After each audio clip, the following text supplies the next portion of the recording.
I'd like to go ahead and call this meeting of the Sutter Butte Flood Control Agency, what do I want to call it? Call to order. Thank you. I'm trying to be as good as Todd Kimmelshoe. I'll probably never get there, but we'll see. You're out of practice. Yes. The roll call, please. Matt Conant, Present. Bruce Johnson, Here. Bill Conley, Here. Bo Shepherd, Mark Boomgarden, Here. Wade Kirchner, Present. Drew Stresser, Zach Vergog, Mike Morris, Yes. Chris Schmidl. Here. Thank you. And we'll have Mr. Bill Conley lead us in the pledge. Ready. Salute. Pledge.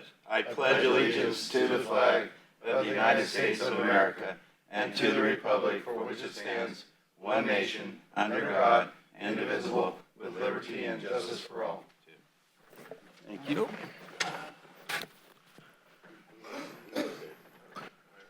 All right. Next item is public comment. Members of the public will be allowed to address the Sutter Butte Flood Control Agency's Board of Directors on items of interest of the public that are within the subject matter jurisdiction of the board. Any member of the audience who may wish to bring a matter before the board that has not been placed on the agenda may do so at this time. However, state law provides that no action may be taken on any item not appearing on the posted agenda. Is there any public comment? Seeing none, we'll move to the consent calendar. I don't need to read that. Thank you. Got a motion? A motion by Director Gog. I don't know who had the second. Mr. Schmidl. All those in favor signify by saying aye. Aye. Any opposed? Consent calendar is approved unanimously. Informational items. Item number 3, the Oroville Wildlife Area Robinson's Riffle informational briefing. All right. Good morning or good afternoon, members of the board. It's nice to see everybody here this month. So Chris Fritz, our Director of Engineering, is going to provide this informational briefing. We've been working on all of these projects. So there's 3 projects that Chris is going to talk about. So one is the planning grant project that was funded by DWR, which was called the Robinson's Riffle project. And then coming out of that project, we're advancing one side channel type project, improvement project that Chris is going to talk about. And that's being funded by California Department of Fish and Wildlife. And then lastly, we have the campground and boat ramp project at the Thermalito After Bay that's within this project area. That we're advancing also, and Chris will give you guys an update on that. So 3 separate projects all wrapped into one informational briefing. So with that said, Chris, take it away. Yeah, thank you, Michael. Hello, members of the board. Good to see you all again. As Michael mentioned, we're going to kind of just give you a status update and next steps for the 3 projects we have going on up in the wildlife area.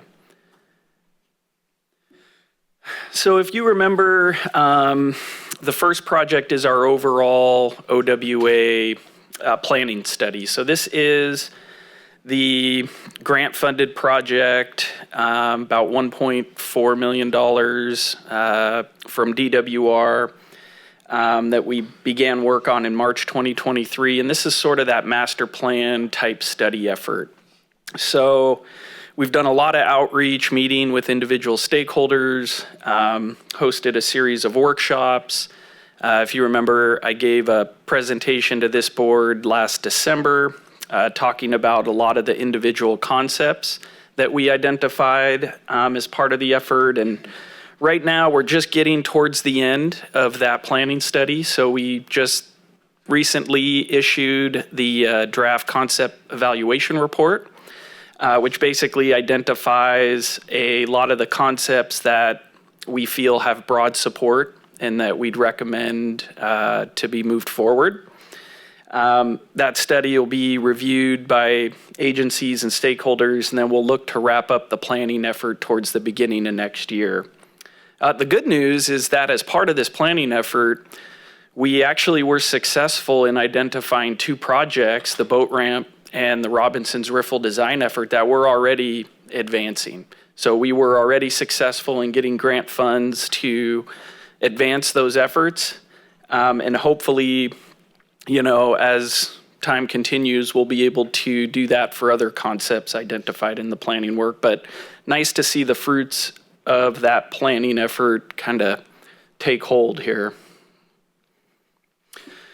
So the second project I wanted to talk to you about is the Robinson's Riffle restoration design project. So this is located just upstream of the Thermalito Afterbay, kind of just adjacent to the very southern part of the city of Oroville. This is a photo looking downstream towards Robinson Pond. You can see the ready mix facility there on the left. So in general, this project is a river restoration project where we're looking to restore the main channel and also the overbank areas to primarily benefit salmon, so creating rearing and spawning habitat. And what we found as part of the planning effort is that this reach of river, similar to a lot of reaches that have been impacted throughout the Central Valley with the dredging operations, is basically too deep and too wide for the amount of flow that passes through these parts of the system for most parts of the year. So the concept is to take a lot of that cobble and rock type material that was dredged out and actually put it back into the river to create additional riffles and create some more complexity within the main channel. And that also lowers the overbank elevations where we're looking to reestablish, seasonal backwater, floodplain, and additional side channel type habitat. Chris, if we're putting rock back in the river, doesn't that mean this can be putting more pressure on the levee? So this slide, slide actually shows you a cross-sectional view of kind of what we're going to be looking, and there's actually flood control benefits to doing this because you can see the brown line there in that cross-section is sort of existing grade. And so we're taking that material, putting it into the river, but a lot of that material we're actually relocating to other parts of the wildlife area also. So we're going to be looking to create additional upland habitat using this material to open up that conveyance area so that during times of high flow, like 1997, 2017, it actually lowers water surface elevations, which has a benefit to that southern part of the city of Oroville. So it has both ecosystem benefits and some benefits to flood control too.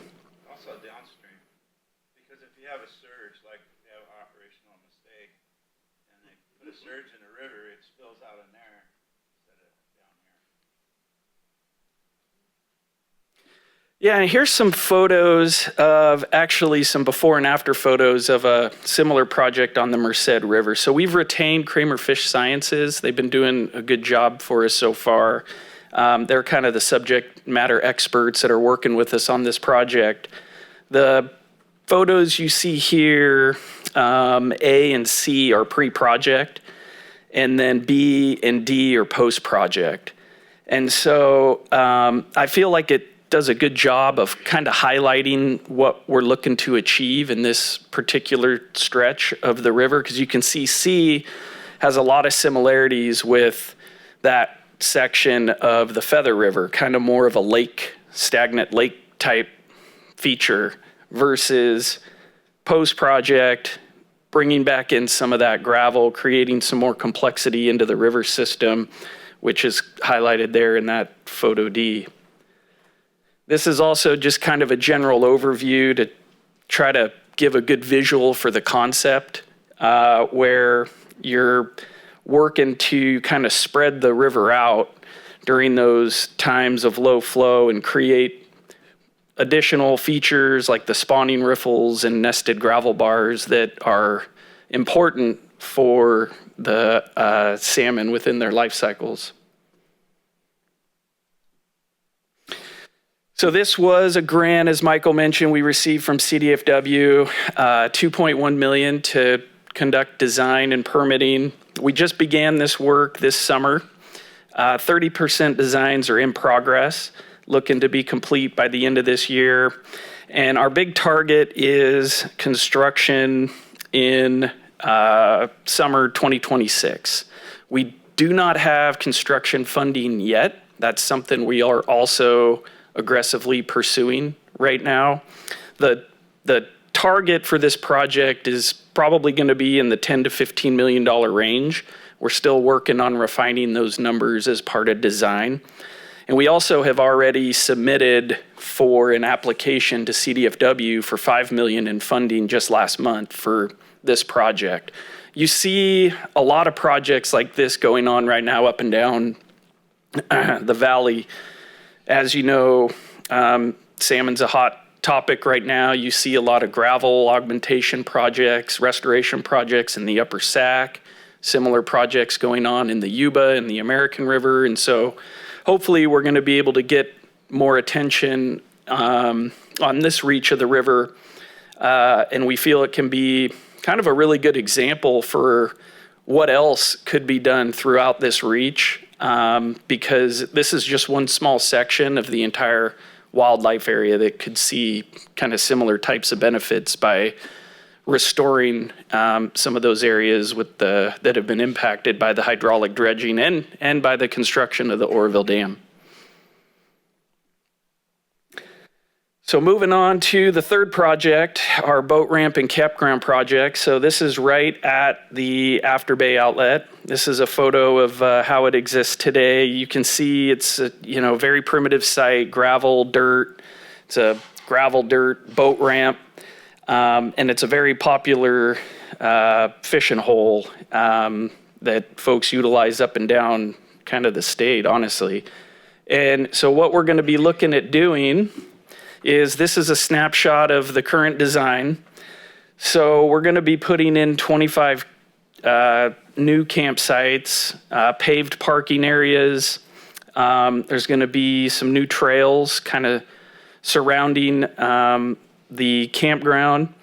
The launch area is going to be completely redone. That's kind of right down here.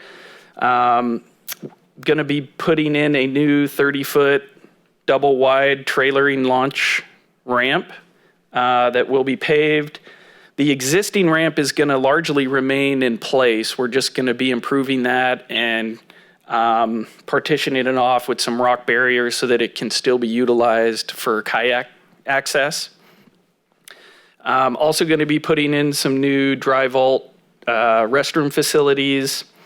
And also putting in some new day use areas with some picnic tables to kind of overlook the river, and then also kind of installing a new kiosk that'll have some information just about the wildlife area in general. And we're also going to try to incorporate some of the history of this area and how it was utilized for construction of the dam and that sort of thing. So really excited about this project. Right now, we're looking to target construction next summer. We are very busy right now in the permitting efforts. So as you can imagine, projects like this, we have the long laundry list of approvals that we need to get before we go to construction, which includes FERC, State Lands Commission, Corps, Fish and Wildlife Service, NIMS, the whole gamut. So we're aggressively working to hit that target date. We have a short window for construction that extends basically from July to October for when we can actually get in and do the in-water work without impacting the salmon run primarily. So we're looking to target that. And also as a reminder, this project was also able to be achieved through the grant funds that we received from CDFW and WCB in the amount of $7.7 million. So really excited, and I know we're planning a groundbreaking ceremony to kind of highlight and get some additional attention on this once we get to that point where we're headed into construction. But this will be a significant improvement to that area, and it'll be great to see. So that concludes the update. I turn it back over to the board for any questions or comments. Any questions from the board? So once you get closer to starting the work out at the Oroville Wildlife Boat Ramp, are you going to post a notice, a sign out there, construction coming, or is that part of something you Yeah, it's a good point. We will need to do outreach. Typically, what we did in the past, when we did the boat ramp improvements, like at Yuba City and up near Live Oak, we would coordinate through the local fishing guide Facebook pages. Honestly, was a great outreach source to post that, hey, we're going to be needing to close the facility, but in most of those cases, when we were implementing the improvements, folks were excited to kind of see that there was, some improvements taking place. But yeah, we will need to be doing additional outreach to let folks know once we know exactly when those times will be closed. It'll be closed. Anybody else? Thank you, Chris. Michael, do you have anything on this? No, that was it. That was very thorough. Thank you, Chris. But yeah, we're excited about all of these projects. So they're all advancing. We're going through the whole permit process, as Chris just highlighted. So there's a lot of different agencies that we have to work with to get these things ready for construction. So that's happening. So we'll keep the board updated as we move forward. Excellent. All right, item number 4, presentation and file the monthly financial report. All right, Sean Myers is going to handle this presentation. So, Sean?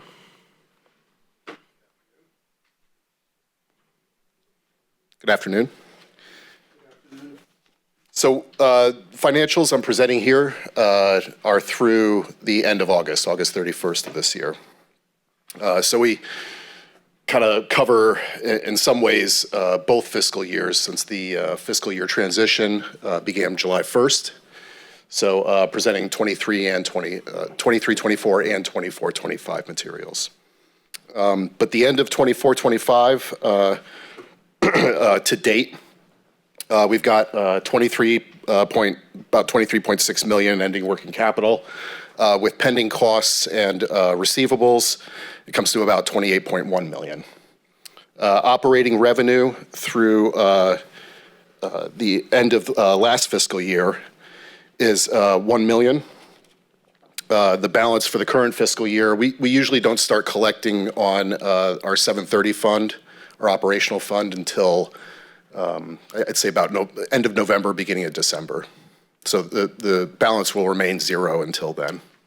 And then we get the first assessment payments, the non-direct payments, from the counties, Butte and Sutter, typically towards the end of January.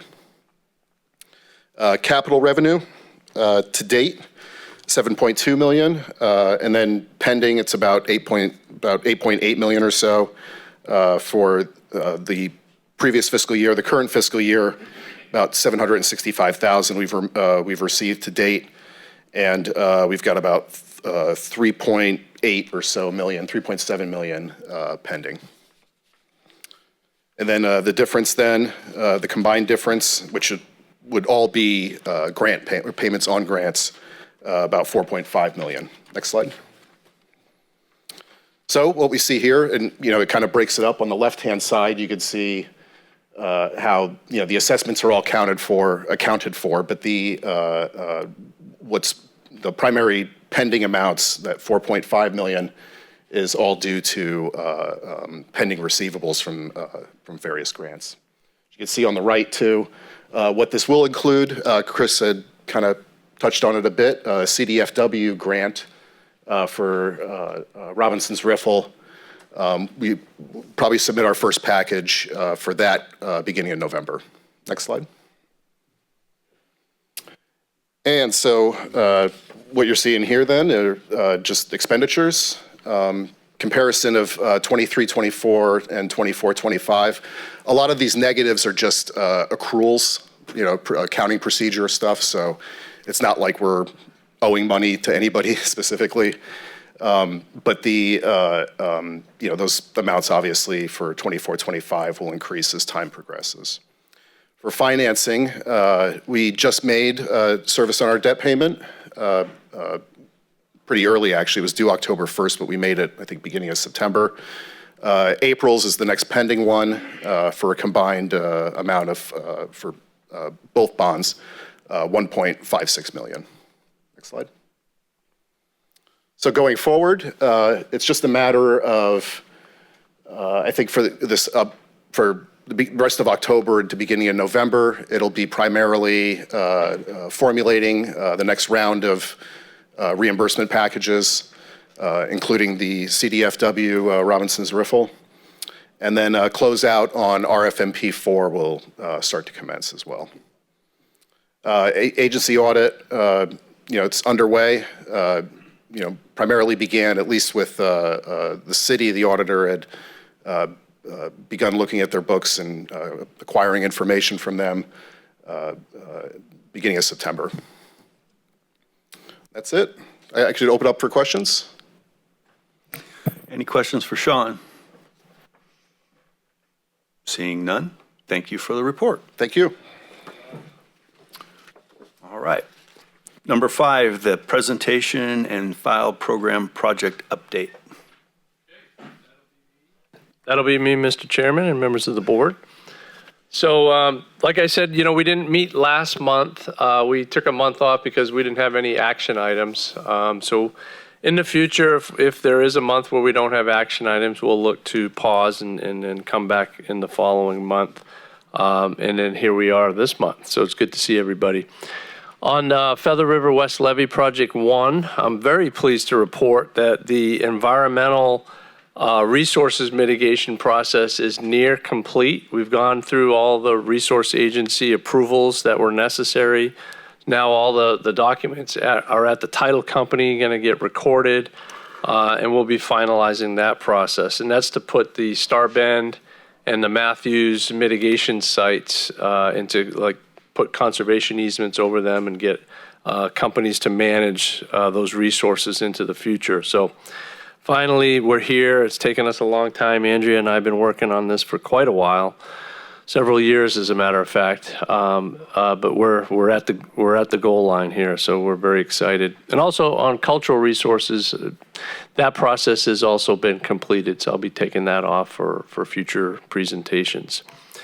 Also, we've been dealing, I think I've been notifying the board, we've been having this one outstanding property that we've been dealing with the acquisition on. That has also been completed. So that was the last holdup on the whole right-of-way acquisition process and ultimate transfer back to the state.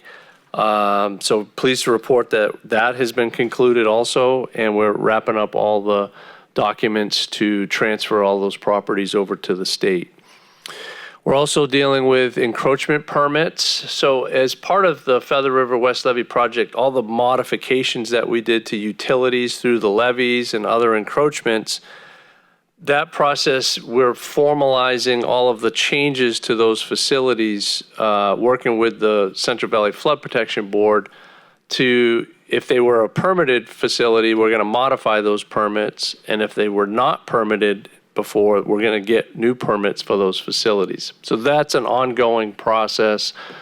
We broke it up into various packages that we've sent into the Central Valley Board.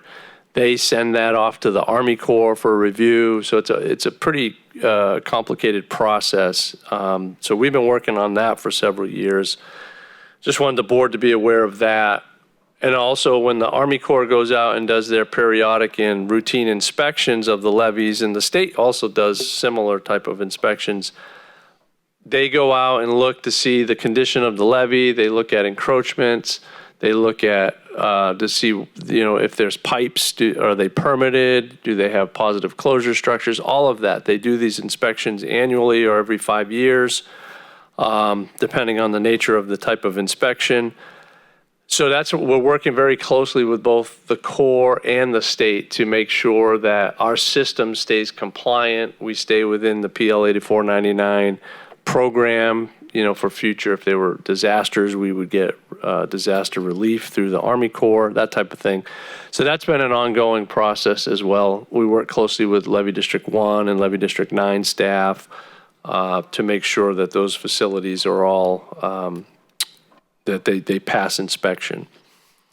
And then lastly on this one, in the red there, the relief well repairs. So this board awarded the contract to Lund Construction to make the modifications to the relief well structures that were not fully or completely centered over the relief well. It's kind of the manhole enclosure. So they had to go in there and modify each of those manholes. That work has started. They started down in the what we call Reach 7. It's near Abbott Lakes area down south of Yuba City. And the majority of that work has been completed now. They were, I believe, 13 or so manholes. They were poured on Monday. They're finalizing the work there this week, and then they're going to move over to the UP Railroad site on Live Oak Boulevard. So they'll start that work later this week and then into next week, and we'll probably wrap up that construction contract in the next couple of weeks.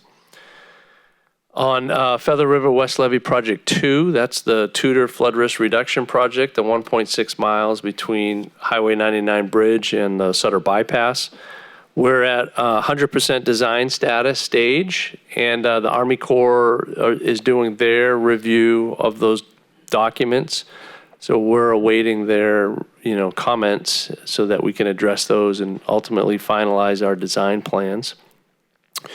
We're working with United Auburn Indian Community on this project, and we've been out there doing some geotechnical investigations for not only for cultural resources testing investigations, but also to get the samples that are needed for the mix designs for the cutoff wall that our contractor is going to need. So that work that started a couple of weeks ago. It's been ongoing, and it should be, if it's not completed now, it will be very soon.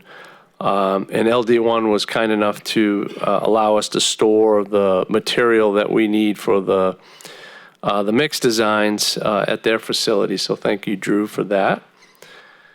Let's see. Lastly, on Tudor flood risk. So we're advancing, like I said, design plans, permits. We're hoping to go out to bid this winter for that project and open bids in, say, February timeframe, and then bring a construction contract back to this board in March so that we can start the work in the probably May timeframe of next year. So that's moving forward. Next slide, please. On our Sutter Bypass East Levee repair, that's the 5.2 mile repair project. We're at a 30% design status of that project. We've been awaiting information from DWR because they've been doing some inspections on their pump station, one of the pump stations that's within our project limits. So that's held us up a little bit. In the meantime, we're working on our environmental documents to advance that project. We're also, as I reported to the board, we applied for a FEMA BRIC grant, the Building Resilient Infrastructure and Communities grant. And we were informed that we were selected to advance in that process, meaning, they've budgeted money for our project. It doesn't mean we actually got the award just yet. There may be additional questions or, requests for information. But it's a very good sign that we're going to get this project funded through that program, that FEMA program. So we're excited about that. As soon as I get more information, I'll be keeping the board updated on that process. We're also working closely with Calpine, the power company that has the Sutter power facility that is protected by the Sutter Bypass East Levee. And they would like to see not only this 5 miles improved, but the entire Sutter Bypass East Levee. The total is about 17, 18 miles that are needed to provide a 100-year level of protection to their facility and the community, the basin in total. So they're willing to, we've been talking about getting some private funding from Calpine to advance designs and permitting for the remainder of the bypass. We're also going to be setting up meetings with DWR, so it'll be a combined Sabufka, Calpine, DWR type meeting to discuss this. So it's real good synergy to have Calpine very interested in this project, in the improvement of the bypass as a whole. So that's what we've been working on, a lot of that in the past month or so. On the City of Orrville levee repair project, unfortunately, the Army Corps did not select the city's levee project under their pilot program. We did just recently have a meeting with their chief of planning. So it was Chris and I and the city's city administrator and public works director. So the chief of planning identified a couple of options that we're going to look at from the Army Corps perspective, some programs that they have that might be applicable to this levee repair project.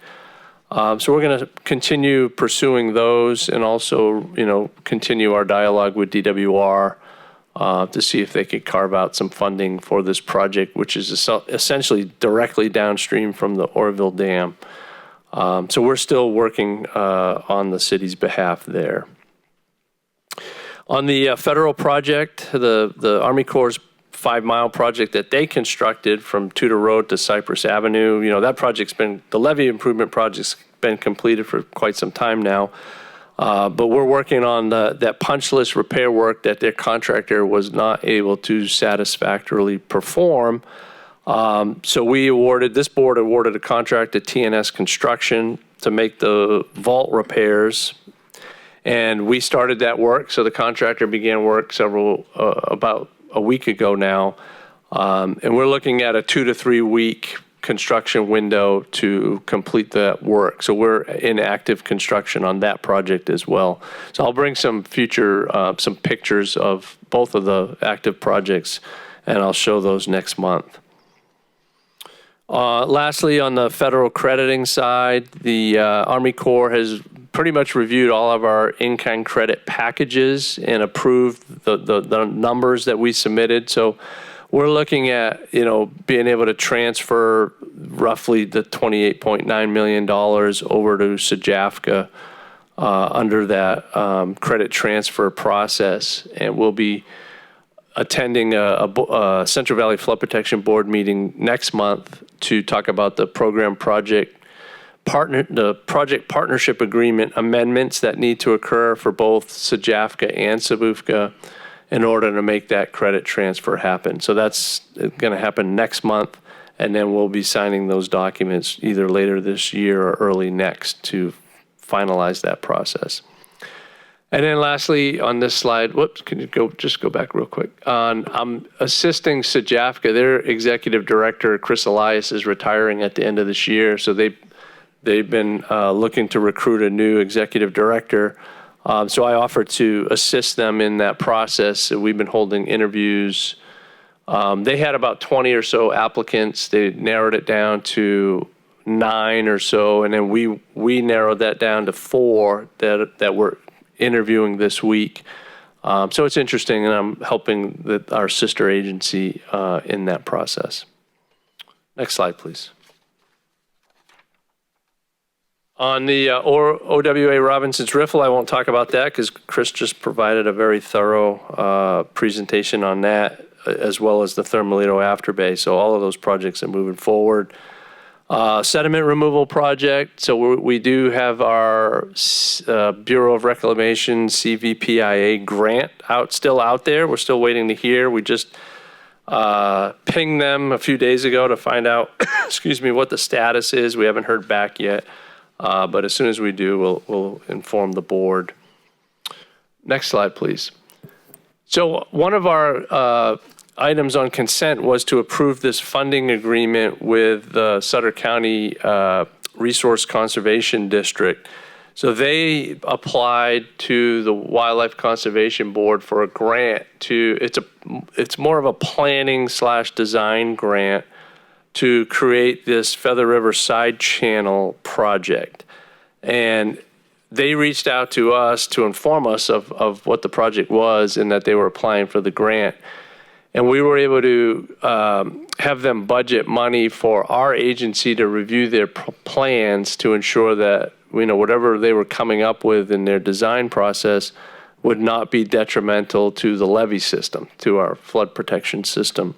So we have about $45,000 or so into that grant for our agency, and that's what that agreement was all about.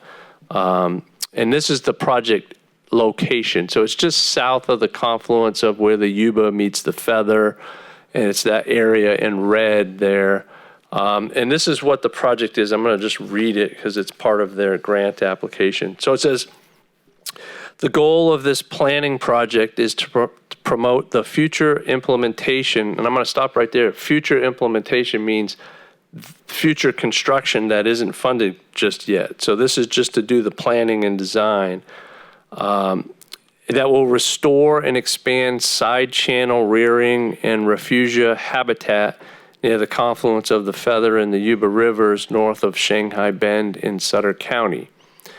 It says the 6 implementation actions to be developed and designed under this proposed planning initiative include lowering side channel entrance and exit elevations, maintenance/improvement of channel depth and alignment, installing large woody debris in the side channels, removal of invasive species, and restoration of native riparian forest and upland habitat, building resilience through biodiversity and optimizing symbiotic relationships in native plant communities. So that's what this project is all about. It's very similar to our project up in the Orville Wildlife Area, creating these habitats for migrating salmon to get outside of the main channel and thrive in these side channels. So this is just another one of this type of project that's really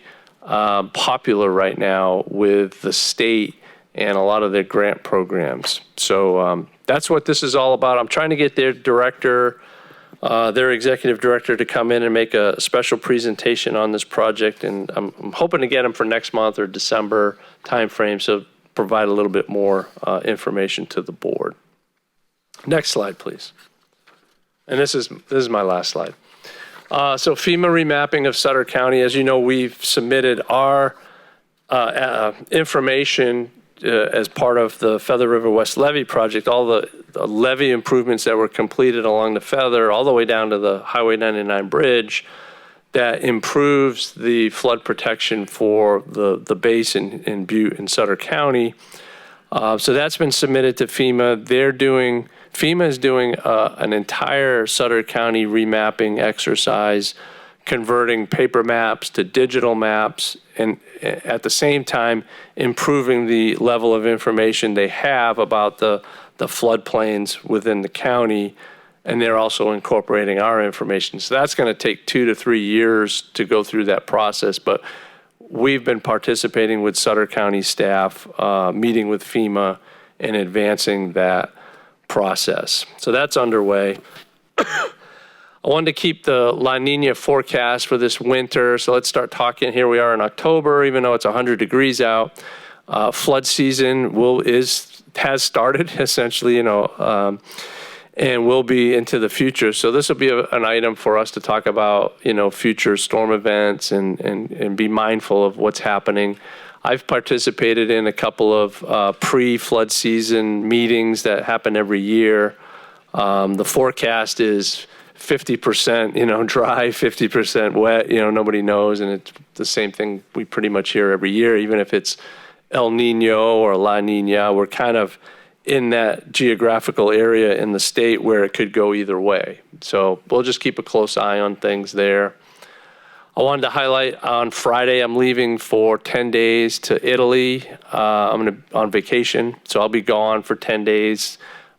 Chris Fritz will be delegated authority while I'm away to sign documents and handle issues as if they come up. So contact Chris if there's anything. I'll still have my phone with me, but so I just may have a glass of wine in the other hand. So anyway, so I'll be back on the 22nd. Our next board meeting is in November, so we will have a meeting in November. And then lastly, I wanted to highlight, out front, I asked Tara to hand these out, the Army Corps news release. We've been also participating in this process, the water control manual update for Orville Dam and New Bullets Bar.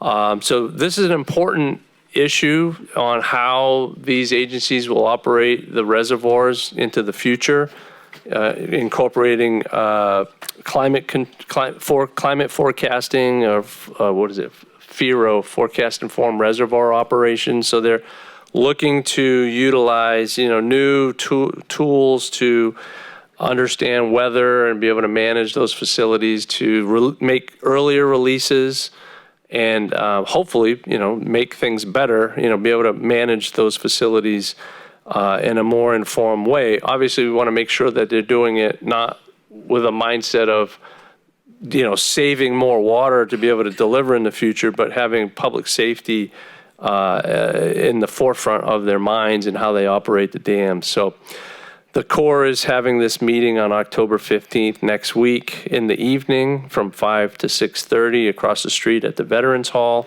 Chris will be attending that. I'll be on vacation at that time, but I just wanted the board to be aware of that process. That is another activity that's going on regionally that we stay informed with and be active and involved with.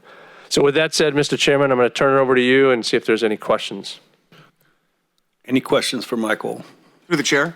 Yes. I actually have a question for the county, Sutter County.